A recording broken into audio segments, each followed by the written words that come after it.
Hidden beneath the endless pines of Belarus, a secret war raged, one fought without front lines, where soldiers and civilians became indistinguishable. It was a war of ambushes, betrayal, and survival that consumed a quarter of a nation's people and was later buried beneath Soviet myth. What really happened in the forests that refused to surrender, and what truths still lie beneath their silence? When the German invasion of the Soviet Union began on June 22, 1941, the forests of Belarus became more than a landscape. They became a labyrinth of survival, resistance, and death. The region's dense woodlands, stretching from the Pripyat marshes to the Dnieper River, offered concealment to retreating Soviet troops, civilians fleeing occupation, and the first cells of what would become one of the largest partisan movements in Europe. Within months, the Wehrmacht's initial triumphs created a vacuum of authority across thousands of square kilometers. As front lines moved east, abandoned territory behind them turned into a hidden battlefield, a war fought beneath the trees, away from the headlines of Stalingrad or Kursk, but no less decisive in its human cost and strategic impact. Belarus, divided administratively under German occupation into the Reichskommissariat Ostland, became a landscape of repression and exploitation. The German security apparatus, led by the SS and Ordnungspolizei, viewed the local population as both a resource and a threat. Thousands were conscripted for forced labor, while villages suspected of aiding partisans were targeted for annihilation. At the same time, the Soviet command operating from Moscow recognized that the forest offered an opportunity to tie down German forces far behind the front. Orders were issued in the winter of 1941-42 to organize guerrilla warfare on an unprecedented scale. The first partisan detachments were often remnants of regular Red Army units encircled during the initial months of Operation Barbarossa.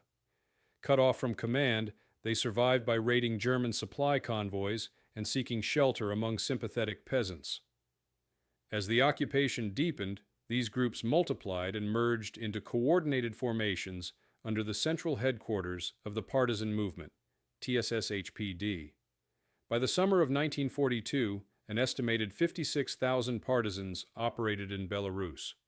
By mid-1943, the number exceeded 150,000. Their ranks included not only soldiers, but also local villagers, teachers, women, and even children who served as couriers or scouts. German occupation forces quickly realized that conventional military tactics were ill-suited for forest warfare. The 201st Security Division, responsible for central Belarus, recorded in its 1942 reports that patrols often vanished without trace in the woods. Rail lines were destroyed nightly. Bridges were blown up faster than they could be repaired. Partisan sabotage disrupted the movement of supplies and troops heading to the front, forcing the Wehrmacht to divert tens of thousands of soldiers from combat duties to rear area security. Entire German police regiments were stationed in the forests around Vitebsk, Mogilev, and Borisov, conducting sweeps that achieved little beyond inflaming local resentment. By 1943, the forest war had developed its own brutal rhythm. The Germans launched a series of anti-partisan operations, codenamed Cottbus, Hermann, and Winterzauber, involving entire divisions supported by aircraft and artillery. Their objective was to eliminate partisan strongholds such as the dense Naliboki and Vitebsk forests. These campaigns combined military operations with terror tactics. Villages were burned, livestock seized, and civilians executed. In Operation Cottbus alone, conducted in May-June 1943, German records list 9,800 enemy losses, while Soviet sources estimate over 20,000 civilians killed. Despite these atrocities, the partisans re-emerged as soon as German units withdrew, rebuilding networks and expanding their control zones. Soviet coordination improved dramatically in late 1943. Radio communication linked partisan headquarters in Belarus with Moscow, allowing synchronized actions with regular Red Army offensives. Ammunition and supplies were delivered by air to forest clearings marked with fires or white sheets. In some sectors, partisan detachments became de facto local governments, collecting taxes, administering justice, and maintaining rudimentary hospitals. These zones, known as partisan republics, covered vast swaths of territory. By 1944, nearly 60% of Belarusian forests were under partisan influence. For German command, the situation in Belarus represented a chronic strategic drain. The Wehrmacht estimated that by mid-1944, 30 security divisions and brigades were tied down in anti-partisan operations, forces that might otherwise have reinforced the front in Ukraine or the Baltic states. Railway sabotage reached its peak during Operation Rail War, August-September 1943, when partisans detonated explosives along two 15,000 railway lines across occupied territories. This campaign paralyzed German logistics during the decisive Soviet offensives at Smolensk and Bryansk. The Forest War exacted a terrible toll on civilians. German reprisals were systematic. Entire regions were designated as bandit zones and wiped out village by village. The massacre at Katyn on March 22, 1943, where 149 inhabitants were burned alive, became emblematic of these crimes. Over 5,000 Belarusian villages were destroyed during the occupation, many of them never rebuilt. Between 1941 and 1944, Belarus lost an estimated 2.2 million people, nearly a quarter of its population, to combat, occupation, and genocide. The forests that had sheltered its defenders also became mass graves. After the war, Soviet memory enshrined the Belarusian partisans as heroes of popular resistance. Monuments, literature, and film glorified their struggle, while the darker aspects of the conflict, civilian reprisals, internecine rivalries, and moral ambiguities, were omitted. Yet archival studies in recent decades have restored complexity to the story. The Battle Beneath the Pines was not simply a tale of victory and liberation, but a chronicle of survival in a land where every tree concealed both refuge and danger, and where the line between soldier and civilian, resistance and vengeance, was blurred beyond recognition. The Forest War in Belarus remains one of the defining chapters of the Eastern Front, a conflict fought without front lines, where the terrain itself became both weapon and witness. It was here, among the pines and marshes, that the struggle for Belarus's soul unfolded, silent, relentless, and soaked in the blood of those who refused to yield. The first phase of the German occupation in Belarus unfolded rapidly during the summer of 1941. After the initial shock of Operation Barbarossa, the Wehrmacht advanced through Minsk, Gomel, and Mogilev within weeks. Soviet command structures in the region collapsed under the speed of the German blitzkrieg. Tens of thousands of Red Army soldiers were encircled, and those who escaped into the forests of eastern and central Belarus became the nucleus of future resistance. With organized retreat impossible, the surviving officers and political commissars gathered scattered groups of soldiers, forming small, self-sufficient detachments that would later evolve into partisan units. In the second half of 1941, the German occupation authorities began implementing a dual system of control. The Wehrmacht managed the front-adjacent territories, while the SS and civil administration oversaw the interior regions. The policy of the Reichskommissariat Ostland, established in September 1941, aimed not only to exploit resources, but also to eliminate potential sources of resistance. Belarus was viewed as a rear zone supporting the drive toward Moscow. Entire districts were stripped of grain, livestock, and manpower. Civilians were drafted for labor in Germany, while those suspected of aiding Soviet soldiers were executed on the spot. In response, the first organized partisan activity began to emerge near Vitebsk, Polotsk, and Borisov, supported indirectly by the remnants of the Red Army's western fronts. During the winter of 1941-42, partisan warfare took shape under conditions of extreme hardship. Isolated detachments operated without communication with Moscow, surviving through local support. These groups were typically composed of 20-50 men, armed with captured rifles and limited ammunition. They attacked small garrisons, ambushed convoys, and disrupted telephone lines. The German army underestimated their potential, classifying them as minor bandit formations rather than military threats. However, as the front stabilized east of Smolensk, the forest war began to expand. Reports from German security police units in early 1942 indicated over 200 partisan attacks in a single month, a tenfold increase compared to late 1941. The terrain of Belarus shaped this new kind of warfare. Vast forests, swamps, and river valleys created natural concealment zones where German mechanized forces could not operate effectively. The Pripyat marshes, stretching across southern Belarus, became an almost impenetrable refuge for partisans and civilians alike. Villages on the forest edge provided intelligence, food, and recruits. Many peasants initially cooperated out of necessity rather than ideology, offering aid in exchange for protection. The relationship between partisans and villagers was complex.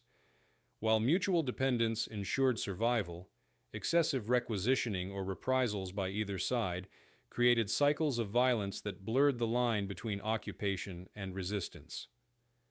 German countermeasures intensified in early 1942. Special police battalions, reinforced by auxiliary troops recruited from Latvia, Lithuania, and Ukraine, conducted punitive expeditions against suspected partisan zones. These operations combined military tactics with terror. For the Soviets, it became a proving ground for the concept of total resistance, warfare that blurred the distinction between regular armies and civilians. By the end of 1942, partisan activity had spread across nearly every forested region of the country. In these vast pine-covered expanses, the conflict was no longer defined by front lines, but by shadows, ambushes, and survival. A war where every road could hide an explosive charge and every tree could conceal a rifle barrel. By early 1943, the conflict in the forests of Belarus had evolved into a fully organized campaign of guerrilla warfare, strategically directed from Moscow and implemented with increasing precision. The central headquarters of the partisan movement, TSSHPD, established under Panteleimon Ponomarenko, transformed what had begun as a spontaneous struggle into a coordinated military network. The results were significant.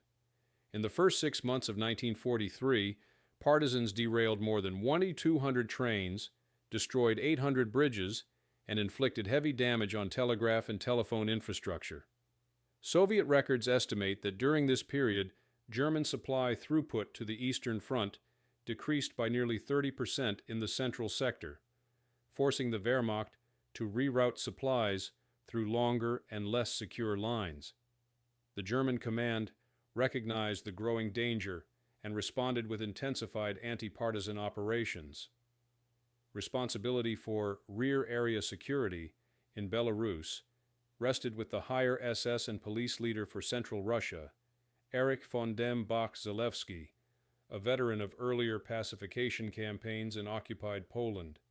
He oversaw a network of security divisions, SS police regiments, and locally recruited auxiliary battalions drawn from Baltic and Ukrainian collaborators.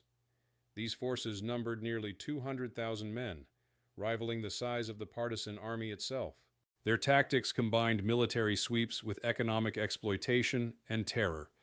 Each German operation aimed not only to destroy armed groups, but to depopulate entire areas suspected of supporting them. The cycle of violence escalated. In May-June 1943, Operation Cottbus was launched in the forests around Vitebsk and Lapel. German documents report 9,800 bandits killed, while Soviet sources record civilian losses exceeding 20,000. Eyewitness accounts describe villages surrounded by cordons, their inhabitants driven into barns and burned alive. Livestock was seized, grain stored for German troops, and wells poisoned to prevent the return of survivors. The purpose was to create dead zones between German garrisons and partisan-controlled territories. Yet the effect was the opposite. Each burned settlement produced new recruits for the forest army.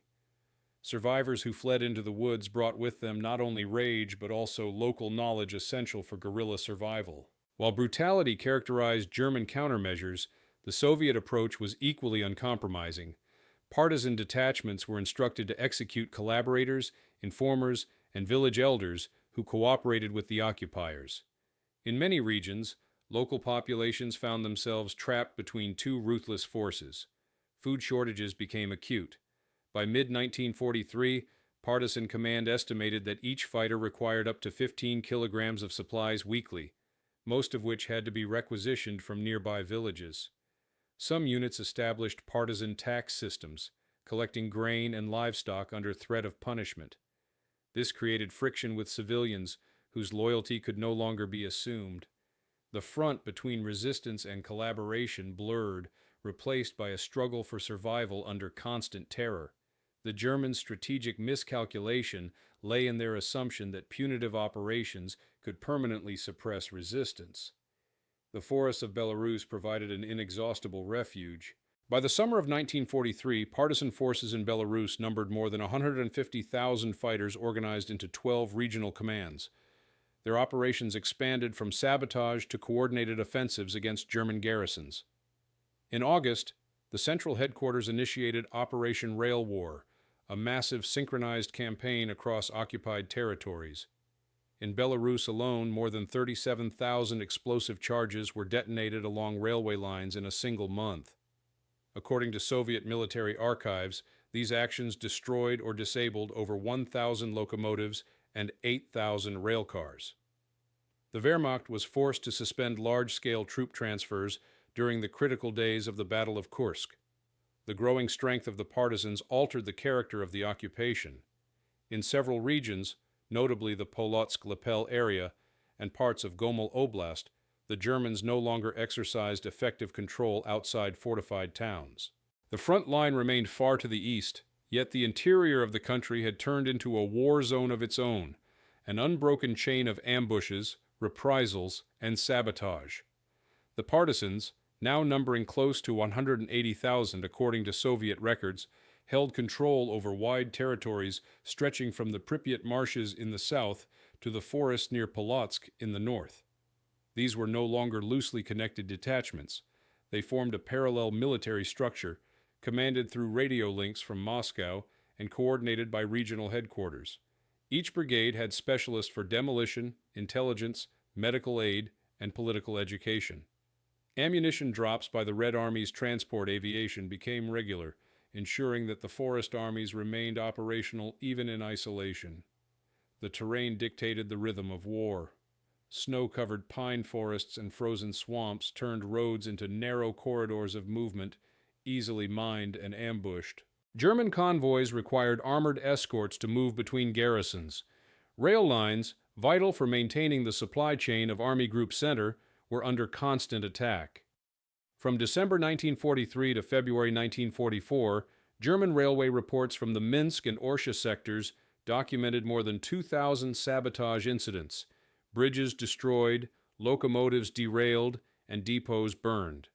The Wehrmacht had to commit additional divisions, including the 286th and 403rd Security Divisions, just to guard transportation routes. The German response combined military operations with systematic terror.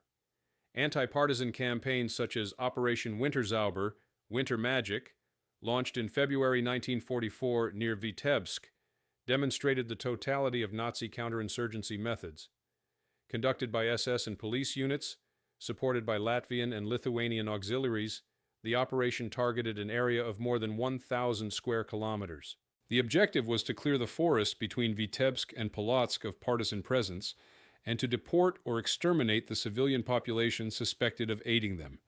In the course of the operation, over 400 villages were destroyed and an estimated 12,000 people killed. Survivors were deported to forced labor camps in Germany. German records presented the campaign as a success, yet partisan formations reappeared in the same region within weeks, rebuilding their bases deeper in the forests. Meanwhile, Soviet command intensified coordination between partisans and regular frontline forces. The Central Headquarters in Moscow began transmitting orders that directly aligned partisan actions with Red Army operations. In preparation for the coming summer offensive, later known as Operation Bagration, the partisans were instructed to increase their strikes on communications and infrastructure. Local brigades received detailed maps of German troop movements, railway junctions, and supply depots provided by Soviet intelligence. Small, mobile sabotage groups, typically 8 to 10 men, became the cutting edge of this campaign. They operated at night, planting charges on rails and bridges, often within sight of German patrols. Their actions produced cumulative damage far beyond the scale of individual attacks. Life in the forests, however, remained brutal. Supplies were limited, and food shortages were constant, especially during the winter months. Villages near partisan zones were forced to provide grain and livestock, often at gunpoint. Some peasants cooperated willingly out of patriotism or survival instinct. Others resisted, leading to violent reprisals. In this harsh ecosystem, the boundary between liberation and coercion blurred. Reports from partisan commanders mention executions of suspected traitors and deserters, as well as conflicts between brigades over resources. For many fighters, endurance depended less on ideology than on adaptation, knowing how to survive the cold, avoid disease, and move unseen through the woods. German garrisons, isolated and demoralized, endured constant anxiety. Nightly attacks, sniper fire, and exploding trains created a sense of siege even far behind the front lines. German diaries from security divisions describe a war without faces, an invisible enemy striking from the forest, then vanishing into darkness. Patrols that ventured too far rarely returned. To counter the psychological toll, Nazi propaganda emphasized the notion of bandit extermination as a patriotic duty, portraying Belarus as a test of German resolve against chaos and Bolshevism. Yet morale among occupation troops declined as casualties rose and success remained elusive. The scale of destruction became staggering. By the beginning of 1944, German administrative control in large parts of Belarus had effectively collapsed. Over 60% of the territory was under partial or full partisan influence. German military reports acknowledged that rail traffic could no longer be guaranteed outside fortified corridors such as Minsk-Baranovichi and Orsha-Smolensk. Hundreds of communication posts, telegraph stations, and local offices had ceased to function. Even major towns were under intermittent attack. In February 1944, partisans launched an assault on the garrison of Gluboko, killing more than 200 German troops and seizing stores of weapons and medical supplies. The German command attempted to compensate with technological superiority, air reconnaissance, armored patrols, and flamethrower units. However, dense forests neutralized much of this advantage. Aircraft could locate partisan camps but rarely destroy them. By the time ground forces arrived, the camps were empty. In some cases, partisans dug false trenches and decoy shelters to mislead attackers. The forest itself became a weapon, concealing ambushes and absorbing artillery fire. The landscape that had once been an obstacle to both armies now dictated the terms of war. By March 1944, the balance of power in the Belarusian hinterland had decisively shifted. German forces controlled the cities and main transport routes, but the vast rural areas belonged to the partisans. Soviet planners viewed this as the culmination of 3 years of resistance, a strategic prelude to the coming liberation. Orders from Moscow praised the Belarusian partisans as the invisible front of victory, whose sabotage would soon pave the way for the Red Army's return. Beneath the pines and frozen rivers, the forest war entered its final stage, preparing for the decisive blow that would engulf all of Belarus in the summer of 1944. As the spring of 1944 unfolded, the forest war in Belarus entered its most violent and decisive phase. The Red Army's advance across Ukraine and western Russia placed immense pressure on the German occupation forces, and the forest that had once been the empire's rear security zone now became the front line of collapse. The partisans, now numbering more than 200,000 across the Republic, received explicit directives from the central headquarters in Moscow to destroy German communication lines, isolate garrisons, and prepare the ground for the upcoming Soviet summer offensive. The forests, long a refuge for the hunted, were about to become a staging ground for the liberation of an entire country. By April, partisan command structures functioned like miniature armies. Brigades were organized into operational sectors, each responsible for dozens of villages and hundreds of square kilometers of forest. Communication networks were highly developed. Portable radio transmitters, often carried by teams of two, ensured constant contact with Moscow and neighboring units. Coded messages contained precise coordinates for railway demolitions, ambush points, and planned airdrops.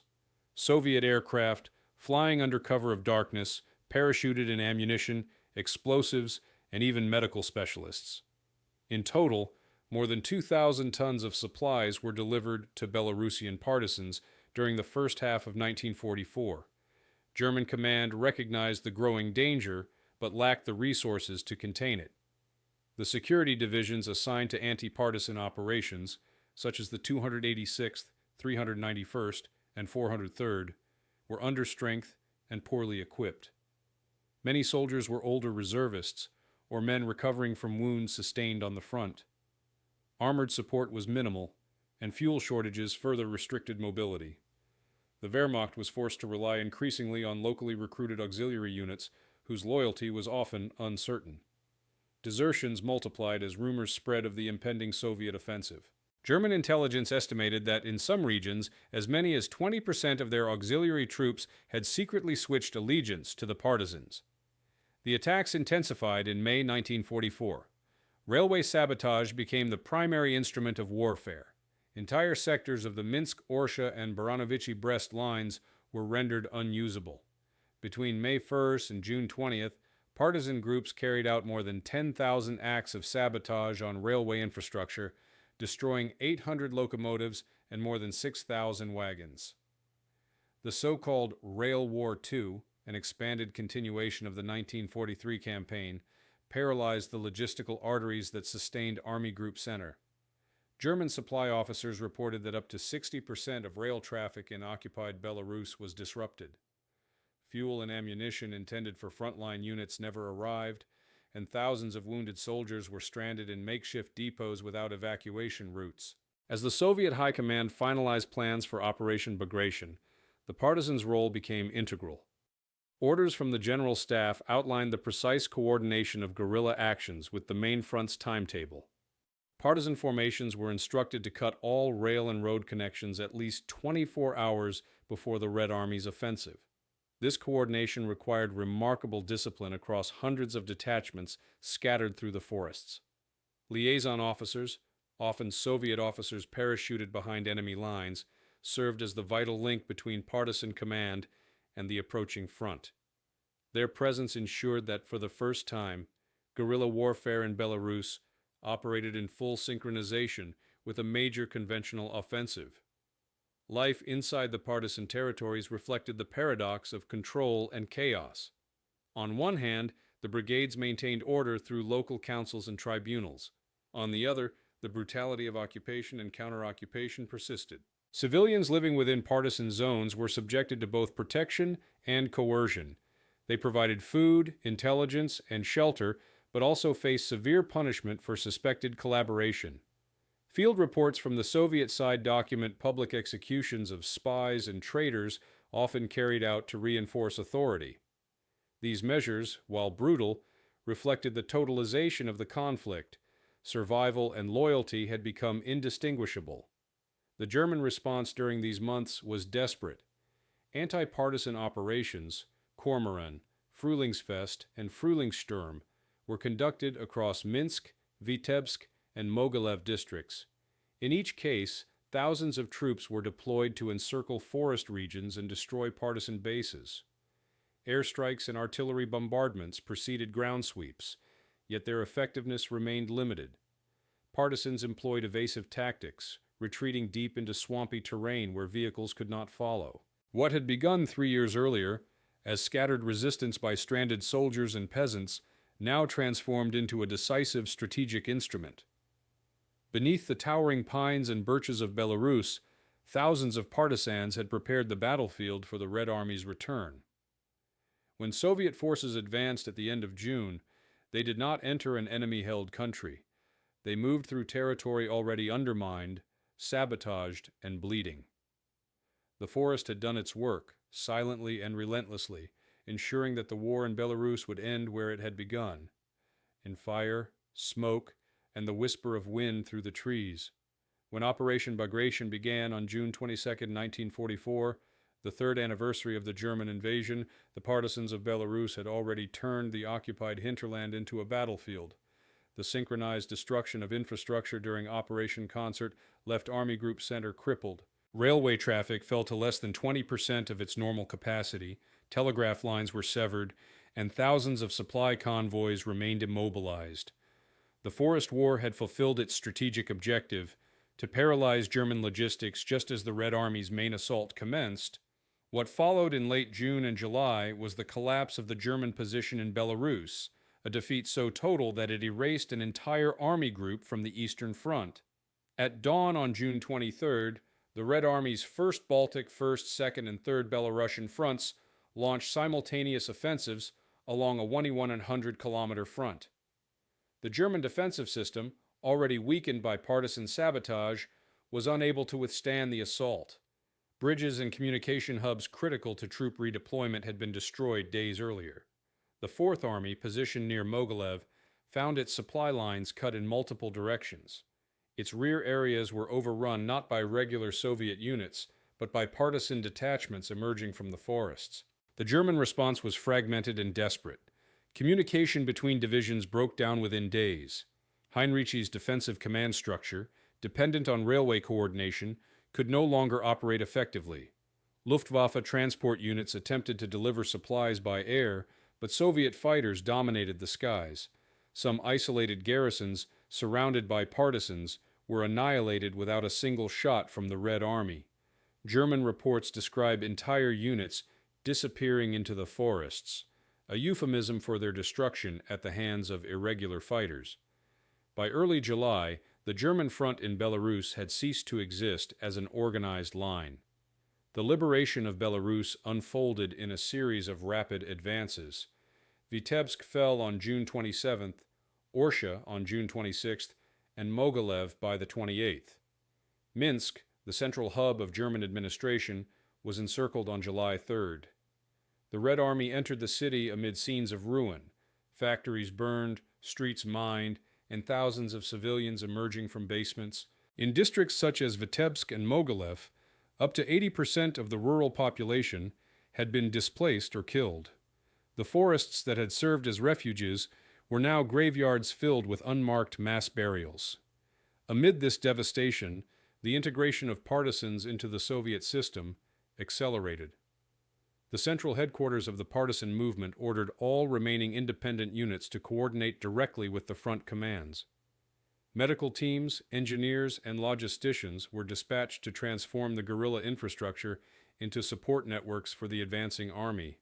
Airstrips once used for clandestine airdrops became forward supply bases. Forest hospitals received regular supplies from army depots.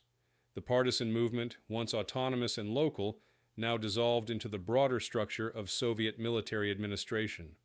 For many fighters, this transition marked both victory and loss, the end of the independence they had forged in the shadows. German survivors of the campaign described the Forest War as one of the most demoralizing experiences of the Eastern Front.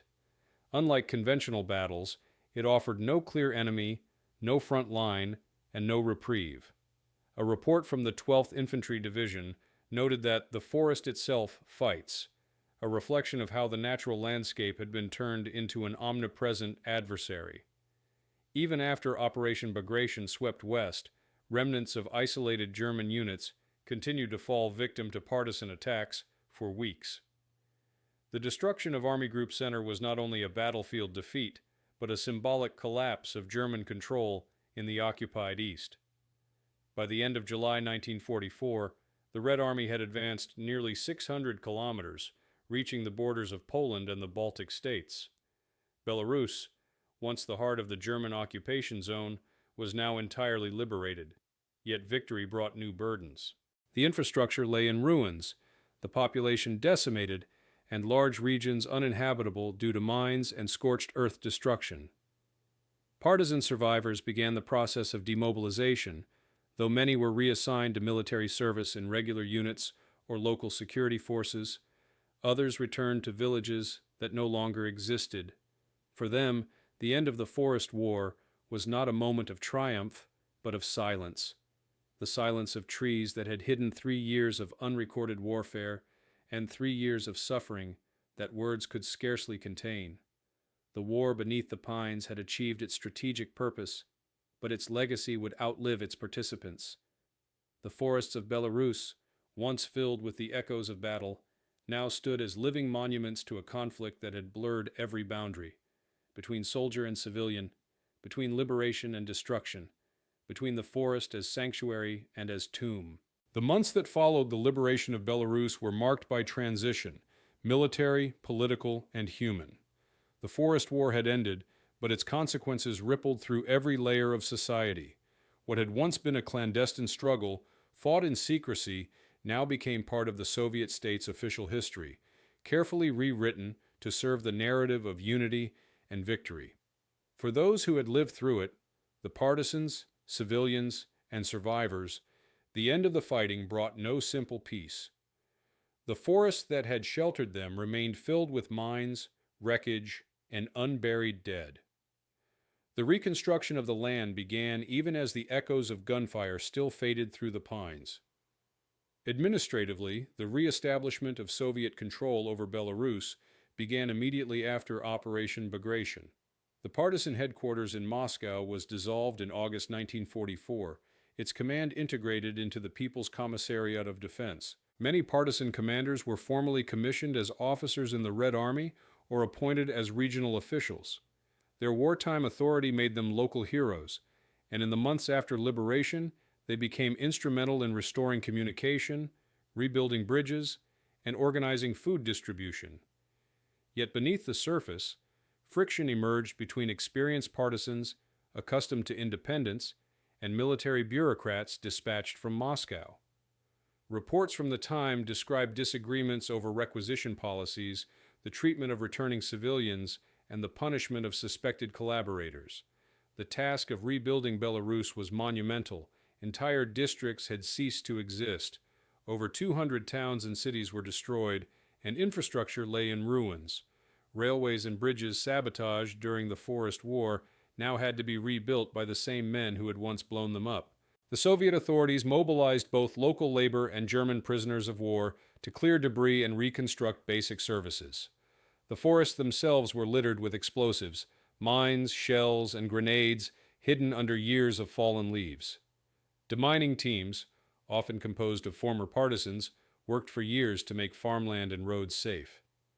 Between 1944 and 1950, more than 2.5 million explosive devices were removed from Belarusian territory. The human toll became clearer as the Red Army's medical and census units surveyed the newly liberated areas. Of the 9 million people who had lived in pre-war Belarus, only about 6.5 million remained. More than 2 million had perished, half of them civilians. Tens of thousands were missing, presumed dead in forests or deported to Germany. Many partisan bases, when rediscovered, were found to contain mass graves where both fighters and villagers lay side by side. Entire families had vanished. Politically, the Forest War was transformed into a cornerstone of Belarusian and Soviet identity. Propaganda framed it as a triumph of collective will, emphasizing the unity of workers, peasants, and soldiers under communist leadership. Monuments were planned even before the war ended. The most significant, the Mound of Glory and the Katyn Memorial, would later become national symbols. Yet this narrative omitted the ambiguities and internal divisions that had characterized the real struggle. Civilian suffering, partisan discipline issues, and the moral complexity of survival under occupation were left out of official accounts. The forests that had witnessed the true chaos of war were recast as pure symbols of heroism. In the countryside, however, the legacy of the Forest War persisted in more practical ways. Many villages were rebuilt from ashes, often on new locations, their former sites declared uninhabitable due to mines or contamination. Diaries and letters from that period reveal an undercurrent of trauma, the sense that the war had never truly ended for those who lived through it. Many partisans, accustomed to years of life in secrecy, found it difficult to adapt to peacetime routines. Some remained in the forests for months after liberation. unwilling or unable to return to ordinary life. The forests themselves were transformed. Once a refuge, they now became places of pilgrimage and mourning. Relatives searched for the graves of the fallen, guided by fading maps and survivors' recollections. In some areas, the remains of German and Soviet soldiers lay side by side, their identities lost. The Soviet authorities began systematic exhumations, but thousands of burial sites remained undiscovered. Even decades later, locals continued to find helmets, rifles, and bones beneath the soil, physical traces of a war that had never entirely disappeared. By the end of 1944, Belarus was firmly back under Soviet administration, but its scars were immeasurable. The Forest War had secured victory at the cost of annihilation. What had once been a battleground of ambushes and sabotage now became a silent monument to endurance. For the survivors, the sound of the wind in the pine branches still recalled the noise of passing aircraft and the distant rumble of explosions. Reconstruction would continue for years, yet beneath the rebuilding lay an unspoken truth, that liberation had come not only through triumph, but through the erasure of almost everything that had existed before. The post-war years in Belarus unfolded under the shadow of the Forest War's memory. While the Soviet Union celebrated victory, the landscape itself still bore the physical and psychological consequences of 3 years of resistance and occupation. Villages were reduced to blackened ruins, rail lines twisted by explosives, and forests scarred by shell craters and graves. What had once been a battlefield without front lines was now a vast cemetery stretching from the Pripyat marshes to the Latvian border. Reconstruction was declared a patriotic duty, but for those who had fought or endured in the forests, peace proved no less demanding than war. In 1945, Soviet authorities launched a massive effort to re-establish infrastructure across Belarus. The first priority was transportation. The same railways that had been destroyed in Operation Concert and Rail War now became vital for post-war recovery. Military engineers, assisted by German prisoners of war, restored over 4,000 kilometers of railway within a year. The destroyed bridges across the Berezina, Niemen, and Dnieper rivers were rebuilt using prefabricated steel trusses from Moscow and Leningrad. Roads were cleared of debris and mines, a task that continued for nearly a decade. Demining brigades reported the recovery of more than 10 million explosive devices between 1944 and 1953, many discovered by farmers while plowing fields. Industrial reconstruction centered on Minsk, Gomel, and Vitebsk, cities that had been almost entirely leveled. Factories were rebuilt from scratch, and machine plants converted from wartime production to civilian manufacturing. The effort was immense. In 1946, industrial output in Belarus was only 15% of its pre-war level. By 1950, it had risen to 90%, largely through forced labor and centralized planning. Partisans who had once lived by sabotage were now tasked with rebuilding what they had destroyed. Many veterans became leaders of reconstruction brigades or regional administrators, their wartime prestige granting them authority in the new hierarchy. At the same time, the state began shaping collective memory. The partisan struggle was institutionalized into Soviet mythology. Official histories emphasized unity, heroism, and loyalty to the Communist Party. Complex realities, the coercion of civilians, inter-brigade rivalries, or instances of brutality, were systematically erased from public narrative. The Central Committee approved the publication of The History of the Partisan Movement in Belarus in 1947, portraying the resistance as a flawless example of socialist patriotism. Schools introduced textbooks glorifying the people's avengers, while films and literature depicted idealized heroes whose courage symbolized the triumph of the Soviet spirit. Monuments and memorials began to appear across the republic. The site of Katyn, where 149 villagers were murdered in 1943, was designated a national shrine. In the 1950s and 1960s, major memorial complexes were erected at Brest Fortress, Minsk, and the Mound of Glory near Smolovici. These places served both as symbols of national pride and instruments of political control. Public commemorations became rituals of loyalty to the state. Every anniversary of liberation featured parades of veterans and speeches praising the invincible unity of the Soviet peoples. For the younger generation growing up amid ruins, these ceremonies replaced the silent horror of war with a carefully constructed narrative of redemption. Yet beneath the surface of official triumph, the wounds of the Forest War endured. Thousands of families continued searching for missing relatives. Many villages had lost entire male populations, and women shouldered the burden of rebuilding communities. Poverty remained widespread. Agricultural collectivization resumed in 1948, forcing smallholders into state-run kolkhozes. For those who had fought independently of Soviet control, this policy felt like a second occupation. Some partisan veterans who refused to comply were labeled politically unreliable or even arrested. The secret police kept files on former commanders suspected of maintaining contacts with nationalist movements or Western intelligence. The forests themselves remained haunted by both memory and danger. Unexploded ordnance, bunkers, and graves were common throughout the 1950s. Children occasionally found grenades or ammunition hidden in tree hollows. Seasonal forest fires exposed burial pits filled with weapons and bones. In remote areas near the Naliboki and Polotsk woods, local legends grew around invisible forest spirits guarding the fallen, an echo of the wartime years when entire brigades had lived and died in those same trees. Amid this physical and emotional aftermath, Belarusian society gradually stabilized. The veterans' organizations founded in the late 1940s became influential institutions.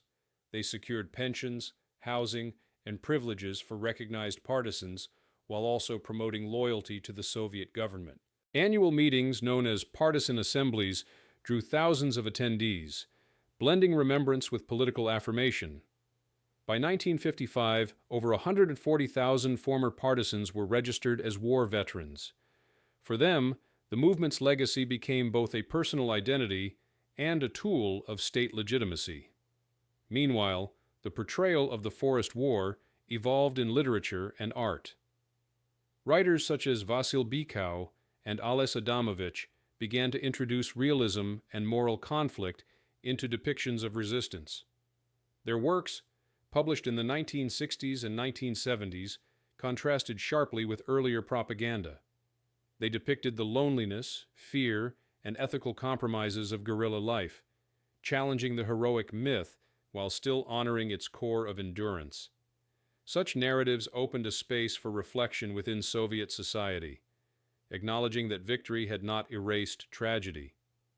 Economically, Belarus emerged from the ruins faster than many other Soviet republics, but its reconstruction came at great social cost. Labor quotas were harsh, living standards remained low, and post-war famine struck in 1946-47, claiming tens of thousands of lives. Yet the government's emphasis on industrial modernization eventually transformed the republic into one of the USSR's key manufacturing centers. The same forests that had once concealed resistance fighters were harvested to supply timber for rebuilding cities across the Soviet Union. By the end of the 1950s, the physical scars of the Forest War were fading, replaced by collective monuments and official rituals. But for those who remembered the sound of gunfire echoing through the trees, the peace that followed remained uneasy. The battle beneath the pines had ended, yet its shadow lingered, in the memories of survivors, in the ruins beneath the soil, and in the uneasy silence that followed every Soviet victory march through the forests that had once devoured empires. By the dawn of the 1960s, the memory of the Forest War had become inseparable from the identity of Soviet Belarus. Officially, it was celebrated as a story of courage and unity, the perfect embodiment of collective resistance under communist leadership. Yet behind the rhetoric, the generation that had fought in the woods carried memories that did not fit neatly into the official narrative. For many, the war had been defined less by heroism than by hunger, isolation, and moral ambiguity. These personal truths, whispered privately, coexisted with the monumental myth that the Soviet state continued to build across the republic. In cities like Minsk, Gomel, and Vitebsk, rapid reconstruction had transformed urban life. New housing projects, wide boulevards, and factories symbolized progress, but the countryside still bore the imprint of wartime devastation. Many villages destroyed during the occupation were never rebuilt. Their names survived only on memorial plaques. State planners focused on industrial centers, while rural Belarus, where most partisans and their families had lived, remained poor and underdeveloped. For the veterans, this uneven recovery was bitterly ironic. The land for which they had fought so fiercely now seemed to forget them. The official remembrance of the Forest War grew increasingly ceremonial. The 20th anniversary of liberation in 1964 saw the unveiling of the first large-scale monuments dedicated to the partisan movement. The Mound of Glory near Smolovici was designed as a colossal symbol of eternal vigilance. 4 towering bayonets representing the Soviet fronts that had liberated Belarus. State-controlled media broadcast documentaries and published memoirs carefully vetted by censors. These works celebrated unity, avoided mention of internal conflicts, and emphasized the leading role of the Communist Party. Personal accounts that deviated from this template were often suppressed or heavily edited. Nevertheless, a quiet undercurrent of realism began to emerge in Belarusian literature. Writers such as Vasil Bikau, Ivan Shamyakin, and Alice Adamovich drew on their own wartime experiences to portray the psychological and moral complexity of the Forest War. Their stories stripped away the triumphalism of official propaganda, showing partisans as flawed human beings struggling with fear, betrayal, and impossible choices. Bikau's The Ordeal, 1969, and Adamovich's The Katyn Story, 1972, challenged the myth of perfect unity by depicting the cruelty of both occupation and resistance. Though published with caution, these works marked a subtle shift in how Belarusian society processed its past, an acknowledgement that heroism and suffering had been inseparable. At the same time, the forests themselves began to reclaim their silence. Nature gradually erased the physical traces of war. Trenches filled with moss, bunkers collapsed, and former partisan airstrips disappeared under young pine growth. Yet every spring, villagers still found remnants: helmets, rusted rifles, unexploded grenades. School children were taken on field trips to partisan trails, where reconstructed dugouts and monuments recreated sanitized versions of history. These excursions served as both patriotic education and pilgrimage, transforming the once feared woods into sacred ground of Soviet mythology. Politically, the partisan legacy became a cornerstone of the Belarusian Soviet Socialist Republic's legitimacy. The Republic's leadership, many of whom were former partisans, used their wartime credentials as a foundation for power. Figures such as Pyotr Masharov, himself a partisan commander, rose to the highest offices, eventually becoming first secretary of the Communist Party of Belarus in 1965. Under his rule, the memory of the Forest War was institutionalized on an unprecedented scale. Dozens of new museums, memorials, and anniversary events were established. Every district claimed its hero settlement, every forest its monument. The image of the partisan with rifle and red star became as iconic in Belarus as the worker and peasant elsewhere in the USSR. Masharov's policies also reflected an emotional authenticity often absent from Moscow's directives. Himself a veteran, he saw commemoration not just as propaganda, but as a means of moral reconstruction. During his tenure, the government prioritized education and rural development, linking them symbolically to the wartime legacy of endurance and solidarity. Schools and pioneer camps bore the names of fallen brigades. Annual partisan glory days brought together veterans and children to plant trees on old battle sites, a ritual blending remembrance with renewal. For a generation growing up in post-war Belarus, the Forest War was not distant history, but a living inheritance woven into everyday identity. Still, this state-sanctioned unity masked the silences within. Many survivors carried unspoken trauma: women who had lost families, villagers whose homes had been burned by both occupiers and partisans, soldiers haunted by their own acts of violence. The Soviet system offered no space for such private grief. Instead, the memory of suffering was absorbed into a collective narrative of sacrifice. Even memorial architecture reflected this duality: stark, monumental, and impersonal. The Katyn Memorial, completed in 1969, epitomized this approach: a haunting sculpture of a man holding his dead child, surrounded by 185 chimneys representing the destroyed villages. It acknowledged tragedy, but only in a way that reinforced the unity of loss under Soviet ideology. By the end of the 1970s, Belarus had become known throughout the USSR as the Republic of Partisans. Its forests were no longer battlefields, but sanctuaries of national pride. Yet beneath this surface of solemn reverence, a deeper truth persisted: that the forest war had been fought not only against the occupiers, but also for the survival of the people themselves, often at impossible moral cost. The generation that had lived through it was fading, and with it the immediacy of its experience. What remained was memory, layered, contested, and half-buried, like the relics still resting beneath the pines. The transformation of the forest war from lived history to official legend was nearly complete. The same woods that had once echoed with gunfire now stood as symbols of peace, but they also held a quiet warning. Beneath the roots and the monuments lay the real story, one not of perfect heroism, but of endurance, loss, and the fragile boundary between survival and faith.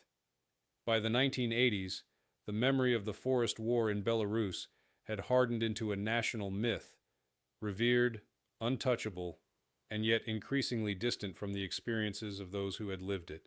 The generation of partisans and civilians who had survived the occupation was growing old, and their memories were gradually absorbed by the state's narrative machinery. The war beneath the pines had become not just history, but ideology, a sacred foundation of Belarusian Soviet identity. Streets, factories, and schools bore the names of partisan brigades and fallen heroes, while entire towns were rebuilt as living memorials. But behind this monumentality lay a quiet erosion of authenticity. The real voices of the forest, fragmented, painful, and human, were fading into silence. Official commemoration reached its zenith in the years surrounding the 40th anniversary of liberation in 1984. Massive parades in Minsk and regional capitals celebrated Belarus as the land of partisans. Veterans wearing rows of medals marched alongside young pioneers who recited oaths of loyalty to their ancestors. New monuments rose in every district, often built with state funding and designed in the austere geometric style of late Soviet memorial architecture. The symbolism was clear. The forest war was no longer just a chapter of the past, but a moral compass for the present. Yet this transformation also stripped the event of nuance. The complexity of survival under occupation, the compromises, fears, and internal conflicts had no place in the official script. At the same time, cracks began to appear in the carefully constructed facade. The thaw of glasnost in the mid-1980s encouraged a re-examination of wartime history across the Soviet Union. In Belarus, journalists and historians began publishing materials that challenged long-suppressed topics: partisan reprisals against civilians, executions of suspected collaborators without trial, and the brutality of German anti-partisan operations that had consumed entire regions. Local archives revealed the scale of destruction previously hidden behind euphemisms. Villages listed as relocated in wartime documents were found to have been exterminated completely. The publication of survivor testimonies in magazines such as Polomaya and Belarus introduced new voices: women, children, and elderly witnesses whose stories did not fit the heroic mold. For the first time, the forest war was being reclaimed from state mythology and returned to those who had endured it.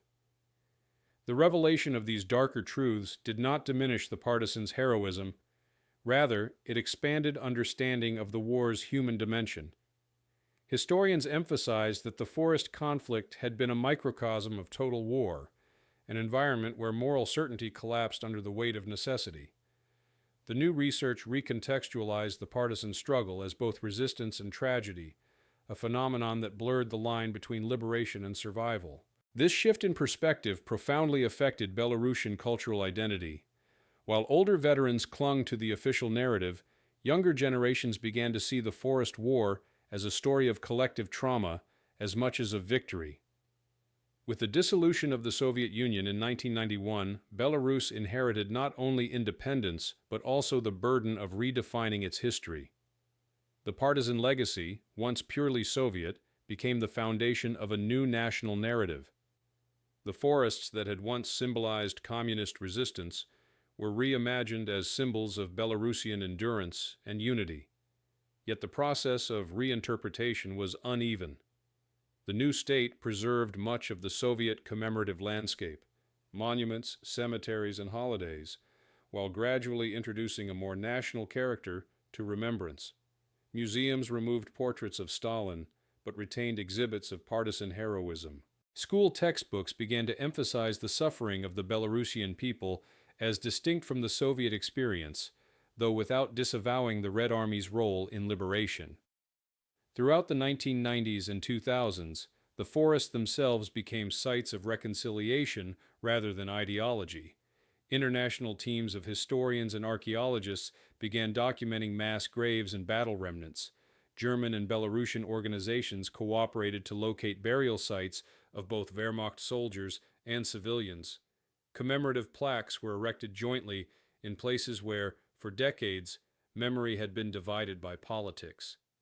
These efforts reflected a broader cultural shift, from glorification to reflection, from collective myth to shared mourning. The battle beneath the pines was no longer viewed solely as a military triumph, but as a profound human ordeal.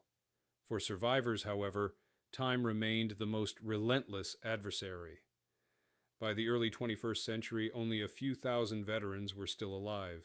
Historians now view the Forest War as both a strategic component of the Eastern Front and one of the most devastating civilian experiences of the Second World War. It demonstrated how resistance could emerge even in total occupation, but also how survival itself became an act of defiance.